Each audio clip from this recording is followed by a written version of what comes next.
Manever I say ma PENDREAM TV. PENDREAM TV there, osia dem yopo. And what are the measures which are being put in place to ensure that all of us as Ghanaians, no matter where we come from, no matter what our vocation is and so on, we can feel safe and go about our normal life without much hindrance. And indeed, it's our pleasure that the Minister for the Interior, the Honorable Alhaji Mohammed Muntaka, has himself come into the studio. Alhaji, you are welcome to our studio. Thank you so much. Thank you so much. Alhaji, what is the general situation regarding internal security? How would you assess internal security? Well, I mean, let me say we are first thankful to you for this great opportunity to be here and to share with you some of the things that we've been doing under the leadership of His Excellency John Dramani Mahama. I'm sure that this question should best be directed to the general public or the ordinary Ghanaian. But I can tell you that looking at all the numbers and all we are doing, I can comfortably say we are better secured now than maybe when we took over. We managed to ensure that the average Ghanaian is able to go about his or her duty without having to be watching his or her back. Since we came, I mean, His Excellency John Dramani Mahama has been very emphatic about how we can get our country very safe.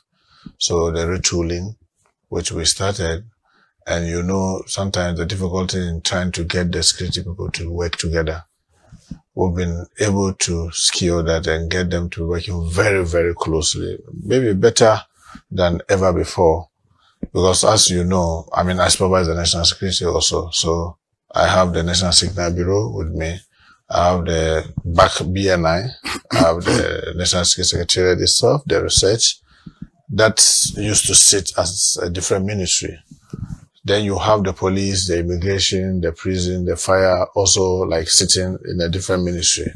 And sometimes trying to get them to work together was more difficult. Now, thank God, under the leadership and focus of the president, we managed to get them to working together. So, for example, if somebody misbehaves sitting somewhere using social media to misbehave, the CID, whether CID or PID or the police, can easily work with NSB, that's National Signal Bureau, to be able to locate where the person is and then be able to zoom in. And one of the things His Excellency had done to help us to be able to achieve this, before the January 2025, you have the National Signal Bureau in Kumasi and Accra. Today, since we came, we've extended it to Ho, we've extended it to Koforidua, we've extended it to Techiman, and we've extended it to Sunyani. So, giving us broader coverage, and Senior Pratt, you won't believe it, we are covering almost every market, almost every major market we have in this country. We have our eyes there, and the cameras are there, and when you get an opportunity, just come, you see the live feed, and you see how we are focusing to watch the streets and all that. You knew before we came, there was these street cameras. So now how to get all that to be working together? Yes, I must admit, many of them are going obsolete, but we've activated many of them. And you realize that some of the major armed robbery that happened even before we came, when we came, we were able to review, especially the one that happened in, I think, Accra, Adabraka. We're able to get those gentlemen. There are sometimes interesting things people, sometimes I commend the security guys for that, the kind of dedication and diligence. Recently, I'm sure you might have heard, in February 2025, that's just when we were settling in, there was this murder of a queen mother in Atibobo, if you recall it. Out of these gadgets that we now have, enhance, improve security, we're able to nab the perpetrators. Where? In Kaswa. Look at where it's happened. In Atibobo. And yet, we got the perpetrators in Kaswa. And we're able to take them back to reconstruct all what happened. So I can assure the general public that we are not there yet, but I can assure you that situation has significantly improved. I mean, when I came as minister, we had about 11 curfews across the country. Boko was under curfew, Nkwanta was under curfew, Sampa was under curfew, you have Bimbla under curfew, you have Bunkubuyoyo under curfew, and on and on. They were about 11. Today, by the grace of God, and through the leadership of His Excellency and the work that we've been doing, we allow 3. We allow Boku, Sampa, and Nkwanta. Even those 3, you will see the time, saying 10 p.m. to 4 a.m. It tells you that yes, we are not out of the woods, but it's not as difficult and dangerous as before. So a lot is being happening. And I keep mentioning the leadership of His Excellency John Dramani Mahama, because I mean, you can set up this studio and take your men and women to work here. If you don't give them the tools to work, it's as probably useless as bringing them into this studio. Since we came, His Excellency John Dramani Mahama has assisted us.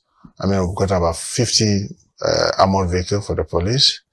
We've gotten even bulletproof buses, which we've been using, because some of the routes, like the Atibobo and other routes, there's this rampant armed robbery.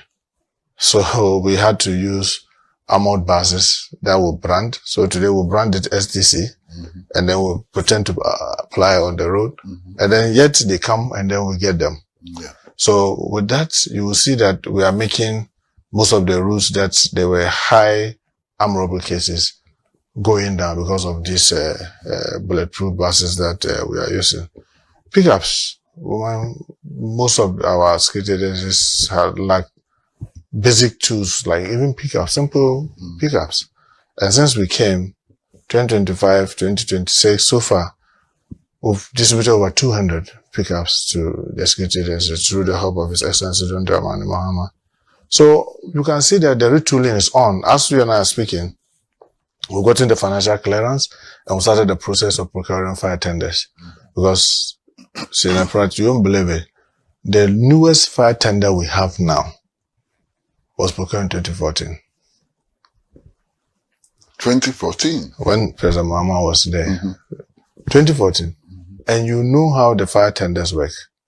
Virtually they work 24/7. Almost always on the run, depending on where they are located. So imagine that they run the kind of speed that they take and the kind of work that they do in quenching fire, and they are over what they call 10 years old. So it tells you that. So sometimes when the population call fire service and they delay in the attacking them, I say, look, you are venting your anger to the wrong people. But they need the tool. And sometimes when they are moving, I mean, there's one that I recollect, I think in the savannah, it was going to put fire off. I mean, it's somersaulted. The brakes failed because it's old. Now His Excellency has come and we are in the process of procuring about 100 new fire tenders. Yes, we are starting, and I know that maybe we'll not be able to get all the 100 in 1 year, but at least we are starting, hoping that maybe by December we'll begin to get the supply of that. So a lot is going on. If you go even, because of the way we work for the National Security Council, we also work with the armed forces, and they will tell you that we have this forward operating bases in the north that are coming up. If you go and look at the immigration, the security cabins, about 30 of them are coming on board, almost ready for commissioning. All these are things that are being done to enhance and make sure that at least the average Ghanaian can feel safe when you step out to go and carry out your activities. You don't have to be watching your back. Before we came, I mean, you used to hear these mobile money vendors. I mean, people go and rob them in the daylight and take all their life savings. You see that most of this has gone down because our police, we are working closely with the association and doing the best that we can to make sure that they feel safe when they are carried. So a lot is happening in Pratt, and I can assure you that, I mean, we are safer today than when we came. But obviously, like I said, our hope is to work harder than we are doing to make sure that not only armed robbery, because one of the biggest crime rates that we have in the country today, yesterday I was briefing the president, is defilement. Oh. Yeah. And a lot of time people's attention. But how do you deal with defilement? Yeah. So now one of the things that we are trying to do is to come out with a massive campaign. So I've been talking to my colleague, the gender minister. So we are planning to come up, we are even meeting next week, Monday, to come up with a strategy of massive campaign. Our hope is to be able to reach out to at least 2 million students across the country, so that they know what defilement is and how to report it. Because the numbers that we have, I can recollect that 2021, the total cases was about 1,600 plus. In 2022, it came a little down to about 1,380. Then in 2023, it came still 1,300, about 25. Then in 2024, it came down to about 1,280. Last year, with all the effort that we made, we just come around 1,000. And this year, first quarter alone, I have about 258. For me, it is not the numbers. It's not just the statistics. Telling me that, for example, under our watch, young girls numbering between January and March, 258 have been traumatized, and they have to live with this trauma for the rest of their life. I think it's something that we need to come up very strongly, put all the measures that we can put in place to help curb. Because sometimes the difficulty is that people commit this crime in one community and they quickly relocate and they continue. So we are trying to help the CID with their obsolete gadgets in terms of criminal record keeping, clearance and all that. So a lot is happening, but like I said, a lot more needs to be done to make sure that our communities are very safe. Every individual can feel much safer and carry out their day-to-day activities without having to be watching their back.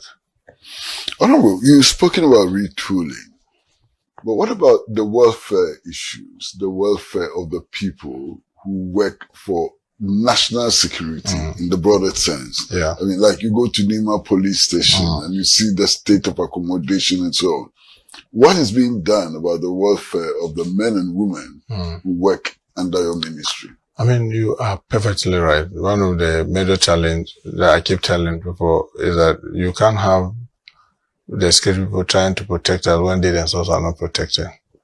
And when you go travel the length and breadth of our country and you see the kind of housing that they have, it leaves much to be desired. And the worst of it is that even those who try to find private accommodation, then now to pay the rent allowance, it takes a whole year. And you expect them to have, the peace of mind to be able to protect us. Yes, but I keep saying telling almost everybody, we are working seriously hard at it. Some we are using land swap, because some of them have strategic land. So we are using it to swap with private developers so that, if I have a 10-acre land, I said, okay, can it be valued by land commission? Let's say they valued at say $10 million. So, okay, can you take half of it and provide me accommodation worth $5 million? So we are doing that. The His Excellency, when he visited Singapore, came and we have something that is coming, these prefabricated homes. And they have promised to come, so we are expecting them to come. But even before they come, we are doing the best that we can to ensure that this rent allowance that is normally delayed becomes a thing of the past. And I think in March, Cabinet approved that those salaries and allowances should be paid together so that they do not have to have the delay. And now we are working through the paperwork to ensure that at least even where you are unable to find them accommodation they have to rent, it should come with their salary. It shouldn't be something that is delayed. But just last week, there were some private developers that came.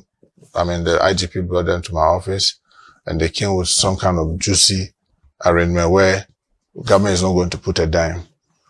but we should just give them the land. They will put the land, and then they will fall on the rent of the service personnel over a longer duration. So we are working at the nitty-gritties to ensure that the rents are real, can really cover the cost.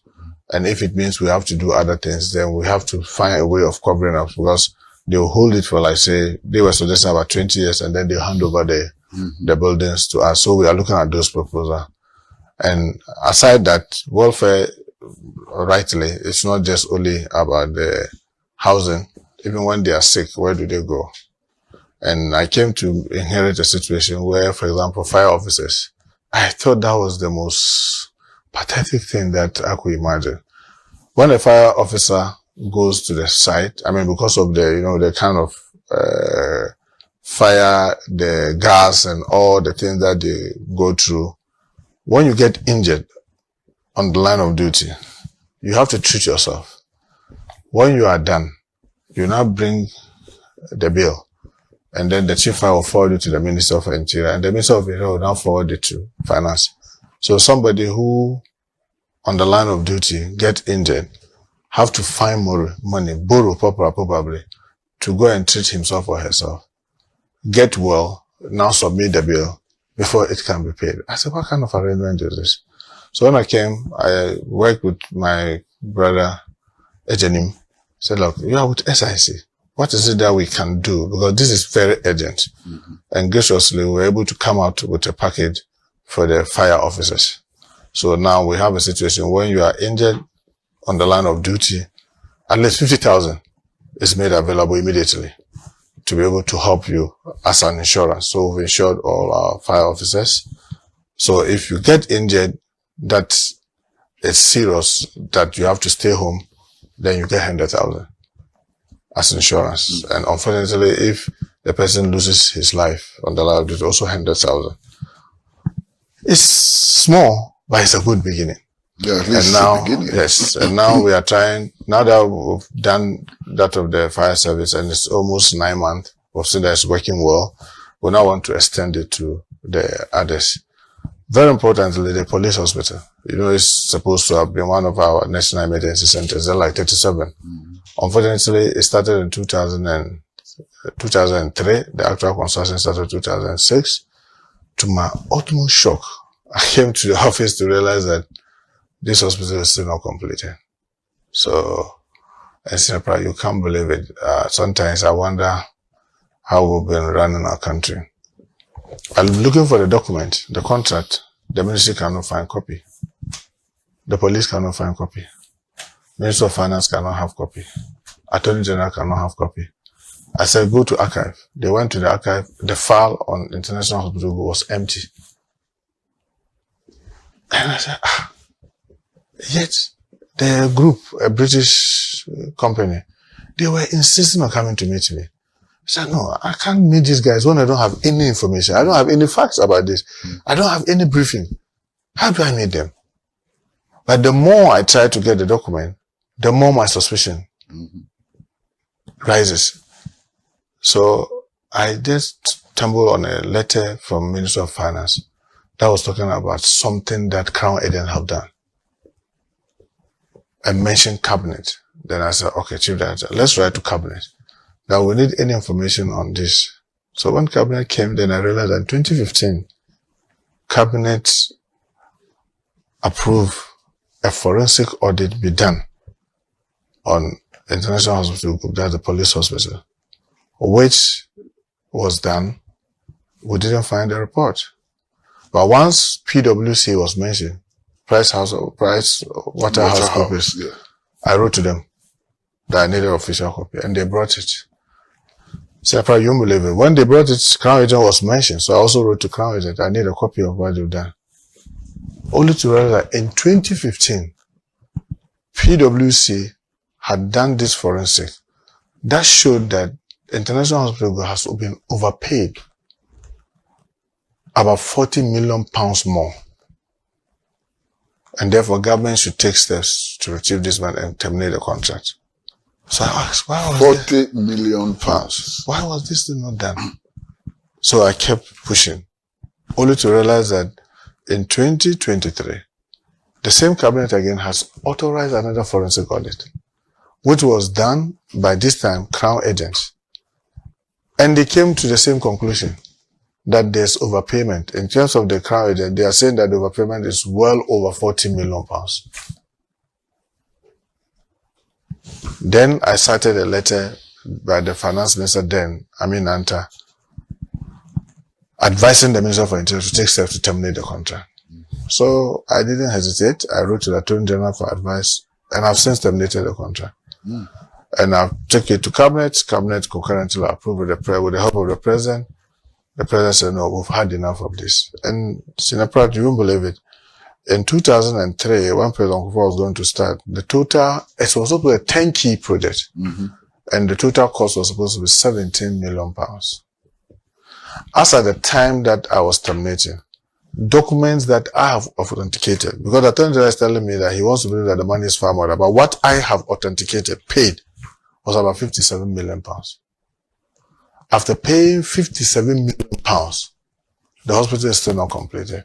And they were now demanding additional 43 million pounds to be able to finish the hospital. I said, this is virtually, I don't know how to call it if it's not craziness. So I've terminated. And now Cabinet, when I went to Cabinet, I went with three things. One, I want Cabinet to approve the termination, which was done. And then I want Cabinet to approve the pursuit for the overpayment, which was stated in both reports. To retrieve the money. Which has been and government and Cabinet also approved. And then the last one, which was most important to me, Cabinet should approve the re-award and completion of the facility so that our men and women can use the police hospital. So that is also done. And I want to believe that if this comes on board, and interestingly, when AESL went to the site, they are estimating that what they have seen on the site is no more than 5 million pounds. But because now it's a subject of this, we are taking our time to go through all that, to do the repackaging and all that, and the re-award. So we are pursuing the overpayment, and then we are trying to get it completed. And the finance minister, my discussion with him, is will put it in the 2027 budget for us to be able to get it completed. And I'm going to believe that if we do that, that will further help in the welfare in terms of when they get injured and what have you. Kumasi Police Hospital, I came to meet it not completed. I pushed and got it completed, so it's been commissioned. And then in Tamale, they have started something. I mean, I went and inspected it, and now we'll push very hard. That one is also completed. Even though I are yet to commission it, I'm very optimistic that we'll commission it very soon for the use of our men and women. In Tamale, we've tried to put in some residential accommodation for about 100 immigration officers, which I went and commissioned in Savulgu. As we speak, immigration in almost all our regions do not have, they are just squatting in offices. And welfare issues include office space. As we speak, we are building 7 brand new regional offices in Tema, in Kumasi, in Tamango, in Tamale, in Sunyani, in Cape Coast, and in Secondary, which are at various stages of completion. We are very optimistic that in the next 8 to 12 months, we should be able to get them completed, and then we'll be able to get them to move in. When you go to the prison service, the same thing. A lot of uncompleted buildings across the country. Most of them accommodation. I mean, in Sawam itself, there's this remand prison and then the accommodation. All of them are being tackled. So a lot more is being done, as you know, because of the IMF program and all that. Resources are not just unlimited. So we are managing just to make sure that, one, we make sure that their rent allowance doesn't delay unnecessarily. We are using land swap to be able to get some accommodation. We are using, the President has initiated the process of these prefabs, which is even though yet to start, but we are very hopeful. Then what we ourselves are also doing with the little budget allocation to enhance their housing, arrangement. So a lot more is happening in the area of their welfare. But like I said, our wish will have been to fast track and even do more than we are currently doing, because obviously when you travel the length and breadth of the country and you see the kind of situation that our officers are in, you can't but to empathize with them, with the challenges that they have with their welfare issues. Well, we're also going to take a short break. We are in a conversation with Alhaji Mohammed Muntaka, the Honorable Minister of Interior. And when we come back from this break, I'd like to ask him about other issues of welfare, like promotions, recruitment, advancement in their careers and so on. What is being done in your sector, abroad? Yes, prisons, police, a lot is happening. There's also a lot of challenges. For example, let me start with the one that is extremely difficult: immigration. We came to inherit a situation where, unfortunately, I don't know what informs such kind of arrangement. That normally the structure of the security service is supposed to be a pyramid. So you look at their CIs, it tells you that there will be promotion, but when there's vacancy. So, for example, you stay in a position for 4 years and then you get promoted if there are vacancies. We came to inherit a situation where immigration services, Ghana Immigration Service, with a total population of over 18,300, has deputy commissioners of immigration, over 80 of them. And that's just the Controller General, then you have commissioners of immigration, then deputy commissioners of immigration. So in the equivalent in police is like, after the COPs, then you have the DCOPs. Police with a police population of about 50,000 has an established post of deputy commissioners of police. Remember that police is senior, much older, and larger than immigration. The established post is 45.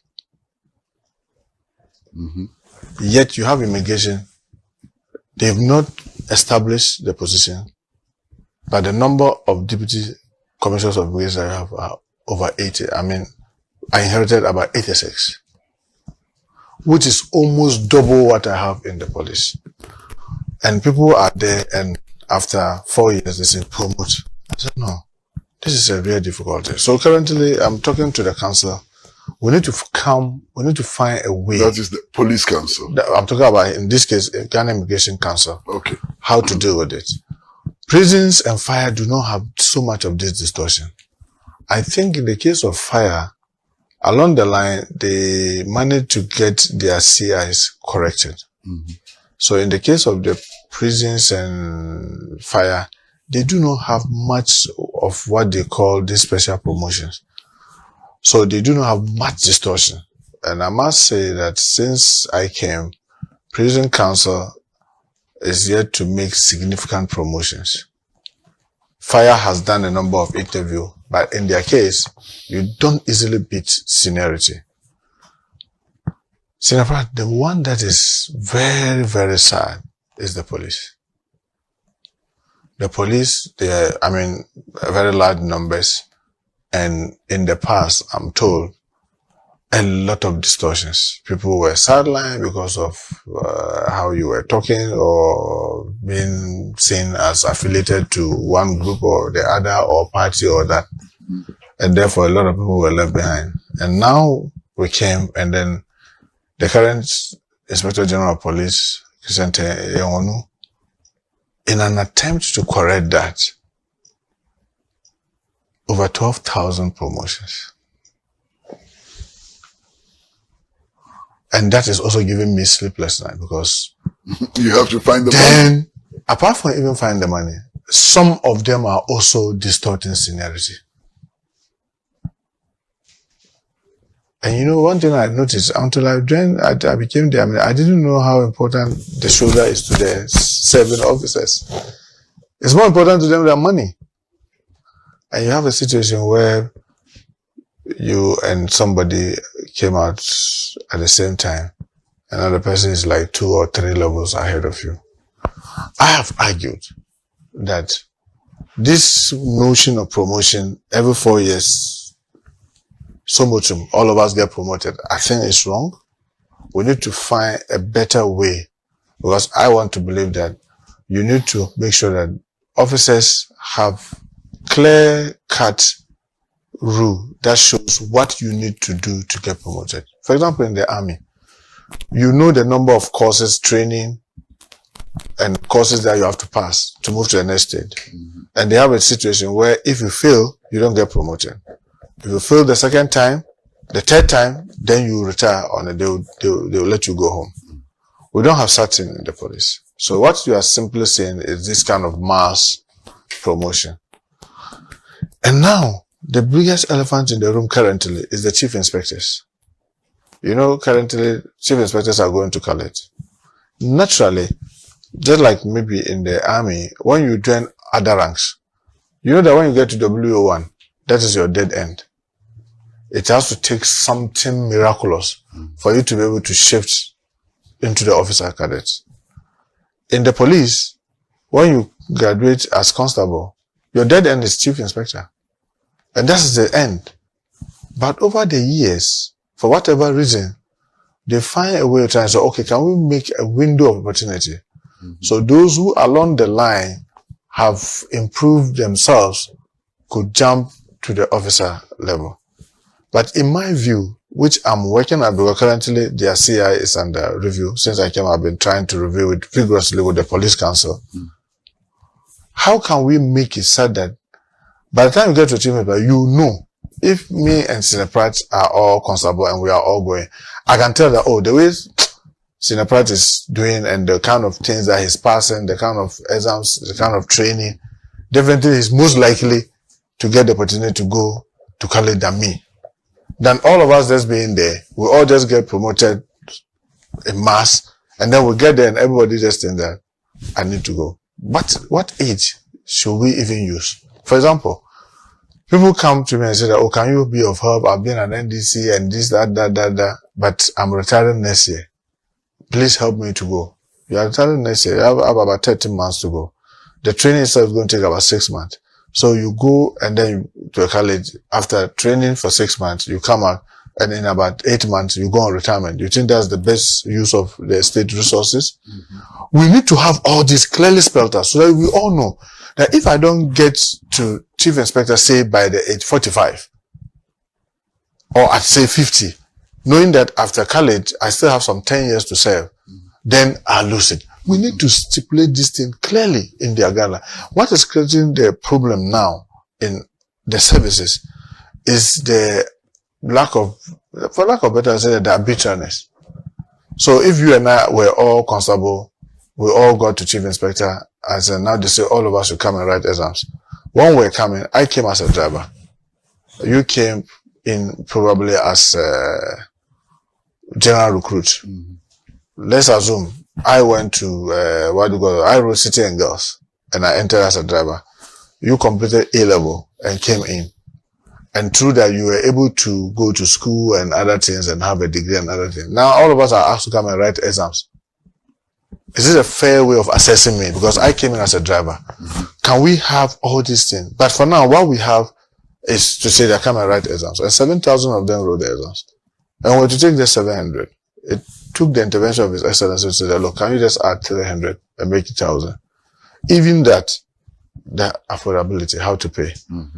And if they are going for the training, even the training space that we have. So now they have to be booking into badges to be able to get them trained. So it's a very emotional thing for the officers, men and women in the services.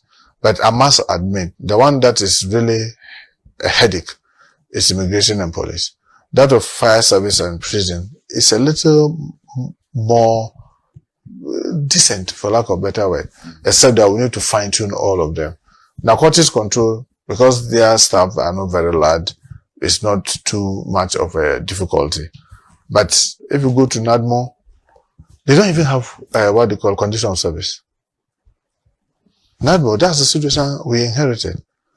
There's no scheme of service and there's no condition of service. Now that I came, I visited the place, as I gave the Director General 1 year we must have, so now we have.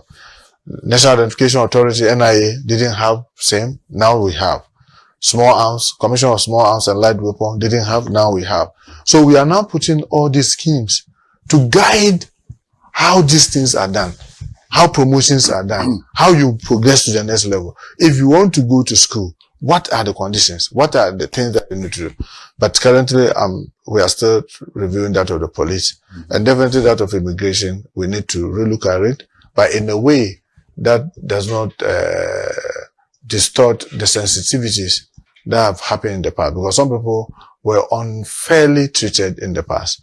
How do you correct that without also creating another distortion? These are some of the things that we are doing. But I can tell that in terms of the generality, police and immigration, I know we have some disquiet, but we are doing the best that we can.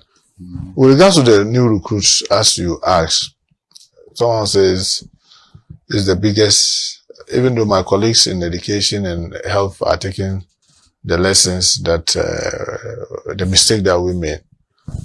We made two mistakes, I must admit. When we wanted to move the age to 35, our focus was the professionals. But when the address was going, the qualifying age, yes, it didn't add the professional. So it looks like it was for everybody.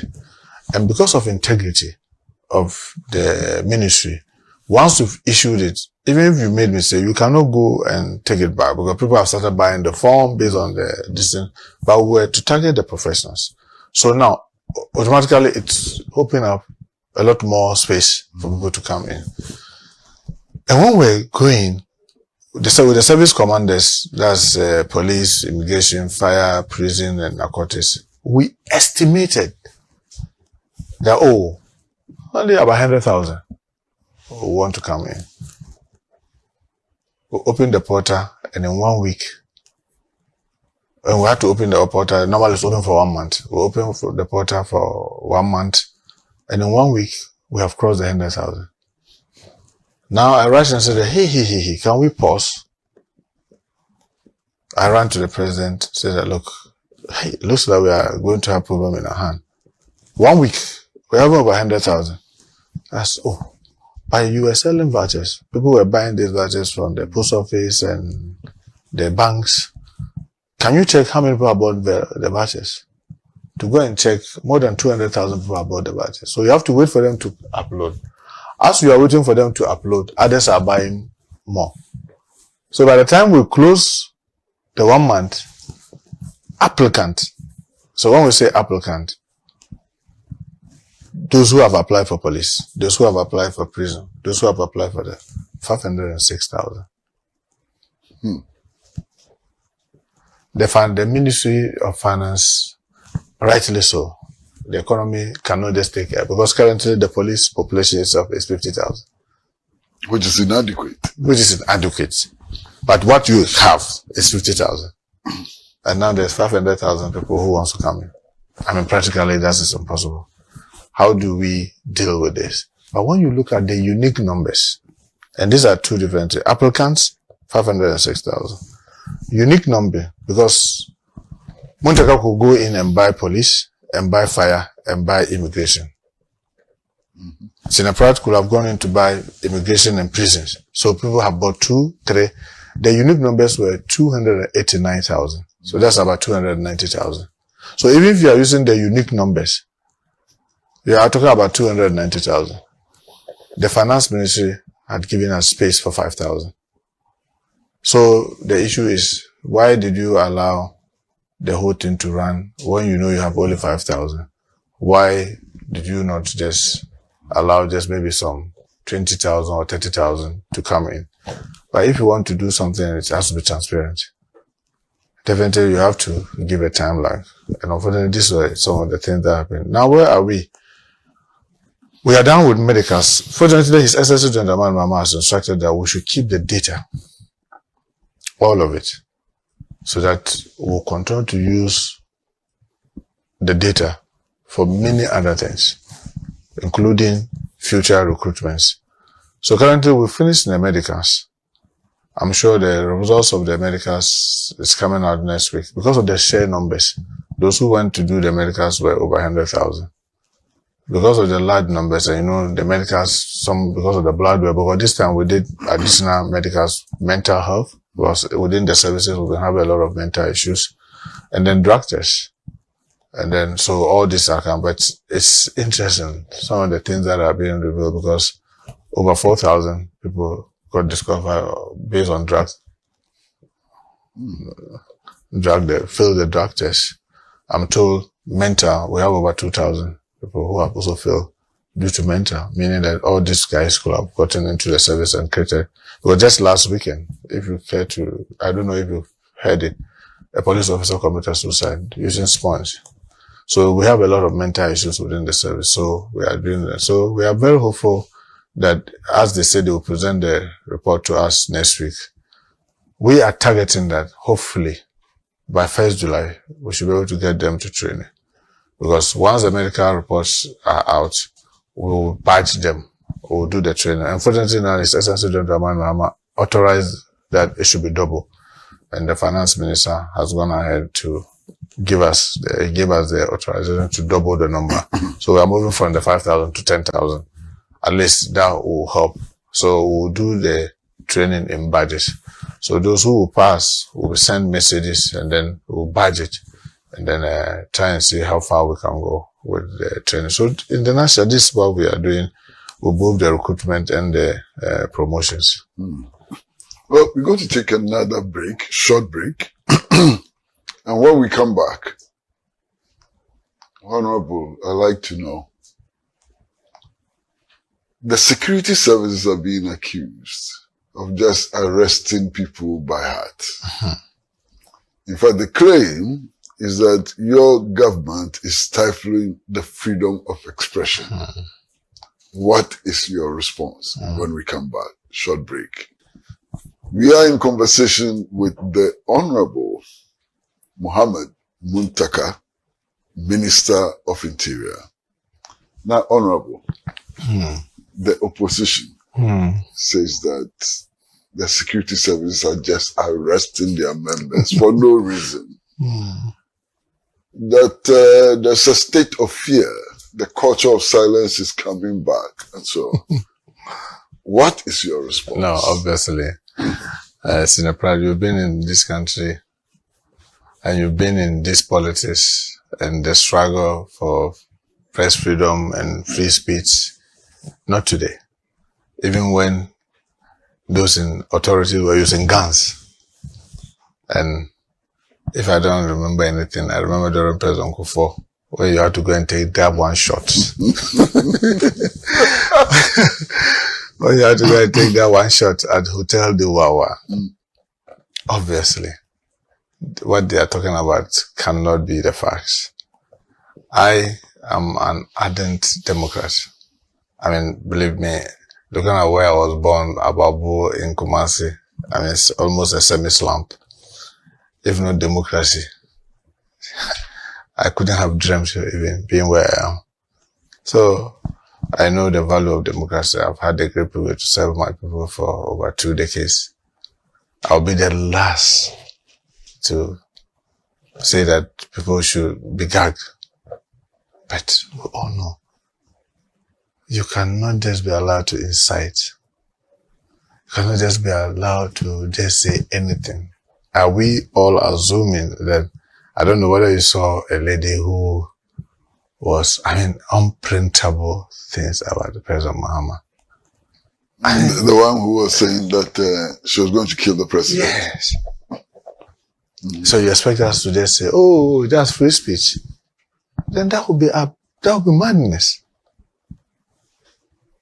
You have all manner of utterances. Look at the regional chairman of the Bono and his utterances about the judges and all that. You just say, oh, that's free speech. Then we'll be drawing ourselves into anarchy. So obviously there are red lines that people should be mindful. I have always insisted, and I told the security personnel, we need to be measured. Put the people before the court. Let the court determine that. You recollect, Senior Pratt, there were times that people were locked in for days. People do not even know where they are. Now, even when they do, I say, no, quickly, prepare them, put them before the court. Let the court make the determination. And that's how democracy works. Check the checks and balance. Aside that, since we came, even today in Cabinet, I tried to move it, but unfortunately time didn't allow us. I'm trying to establish the independent internal security complaints authority, where it will be an oversight on our security. You know, in many jurisdictions, we have them as independent police complaint commission, where police do or take actions or inactions that affect them are able to independently report to this independent commission that investigate the thing away from those institutions. We are trying to establish one just to serve as a check and balance. So yes, and I will be the first to ask the police to investigate any excesses. But it cannot be said that we are just gagging people, because almost all those who've been arrested for one incitement or the other, they are not just kept at the police lock and key.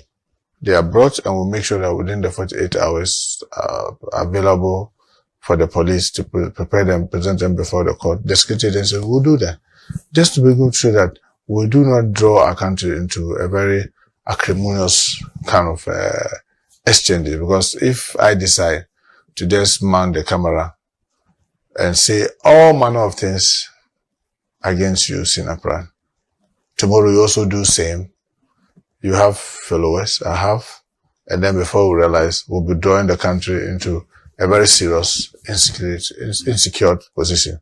Our responsibility is to ensure that we all are free to carry out our activities. But obviously, the checks and balances should be there so that people do not just abuse others unnecessarily. So I don't think that is true, and I'm sure the like of you and many will attest to the fact that the current situation, and you know the president himself, is not the type who tolerates a situation where people are just being abused left, right, center, and he will sit and watch. No.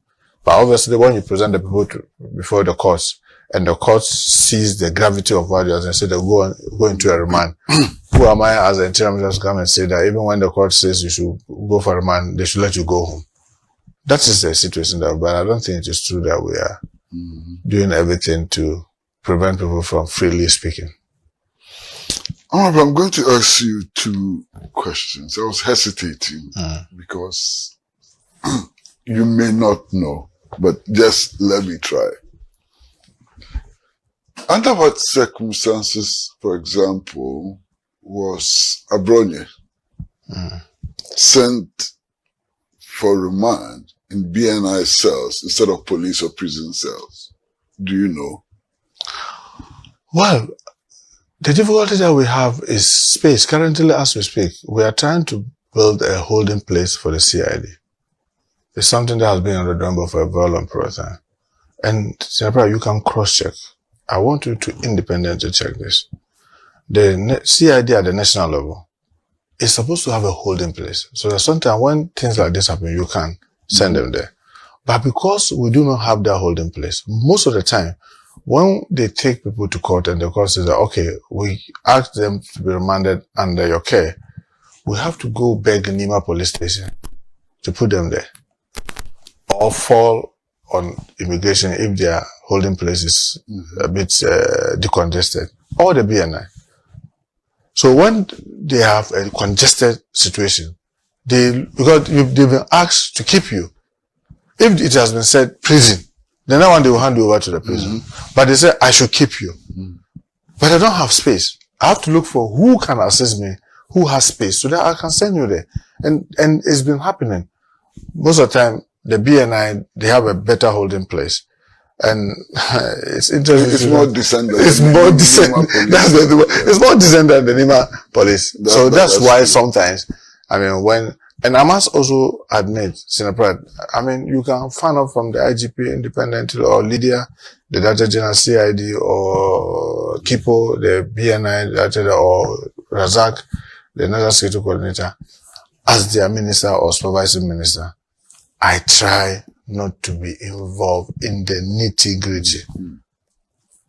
I try to provide oversight. I try to provide the guidance at the very general levels, but the fine-tuning, for example, if they say somebody should be remanded in police cells, how does that come to how does that come to me to determine which particular cell he or she should be put and all that. No, it doesn't. So even if me will not do that, how will the president? So when people are directly accusing the politician, I mean, it's very unfair because we don't do that. We allow them to operate freely. And where we think we need to step in, that's where we come in. But this is what I know generally, that where they are asked to keep people, they don't have the holding place. And as we speak now, we are working very hard to get them a holding place at the CID.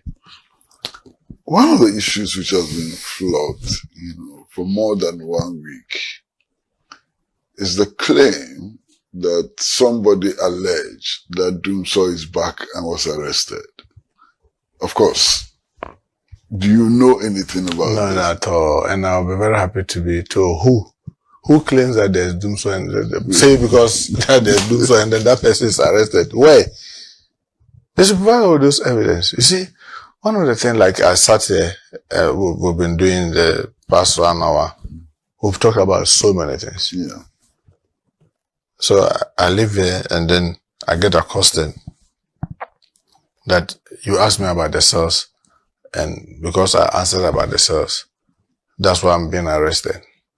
Probably much earlier statement that I've made some grievous statement earlier.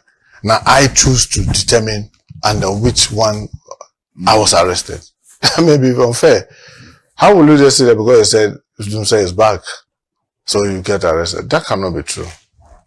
And I'm not aware of any